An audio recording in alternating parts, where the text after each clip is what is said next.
créer un film d'animation aux couleurs en fait de Twingo. C'est quand même un modèle iconique. Ça nous a tout de suite inspiré. Du coup, on était excités de pouvoir participer à l'aventure.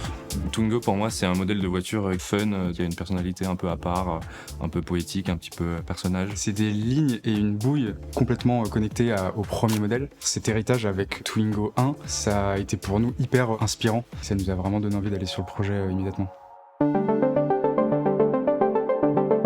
C'est un film qui nécessite plusieurs métiers qui sont tous très différents. Pour nous, ça a été un gros travail de coordination. On va faire travailler des personnes qui sont spécialisées en cinéma d'animation et de les faire travailler sur des prods en 3D avec nous. On va un peu volontairement brasser différentes expertises. C'est là-dedans qu'on s'inscrit, nous, c'est fabriquer des films d'animation avec un niveau de craft assez exigeant, tout en conservant un petit pas de côté et un petit twist qui rend le film plus humain, dans lequel finalement on perd jamais l'émotion. Le plus gros challenge pour nous a été la première partie du film, puisqu'on fait cohabiter une rotation 360 degrés autour de la voiture en 3D, mais aussi autour du personnage qui est animé en animation traditionnelle. Il faut savoir que la rotation autour d'un objet en animation traditionnelle, c'est considéré comme une technique assez difficile, puisqu'il faut qu'on garde des volumes et des proportions exactes à tout moment, ce qui est beaucoup plus aisé à faire avec des caméras 3D plutôt qu'avec simplement sa main et son stylet.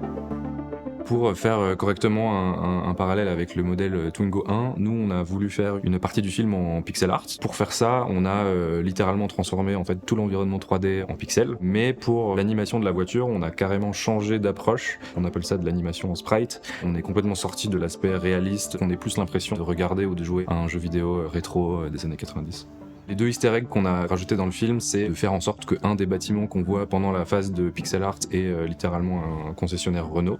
On l'a mis le logo des années 90. On a une transition entre deux voitures Twingo. Dès qu'on passe en pixel art, c'est en fait les anciens modèles de Twingo qui sont à leur place. Pour le chara-design de la grenouille, on a fait plein d'itérations. C'est d'ailleurs une des parties de chara-design qui nous a le plus fait marrer.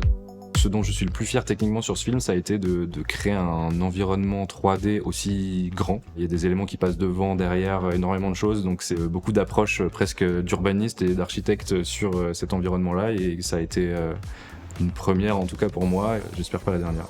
Toute l'équipe tire beaucoup de fierté de ce film parce qu'on a réussi à relever tous les défis de la campagne, faire un film qui véhicule beaucoup d'émotions. Écrire les codes, les couleurs, les formes, mais au sujet d'un objet qui parle déjà à beaucoup de gens. C'est un peu comme si on mettait notre brique sur un monde déjà existant et on a l'impression de faire partie du narratif.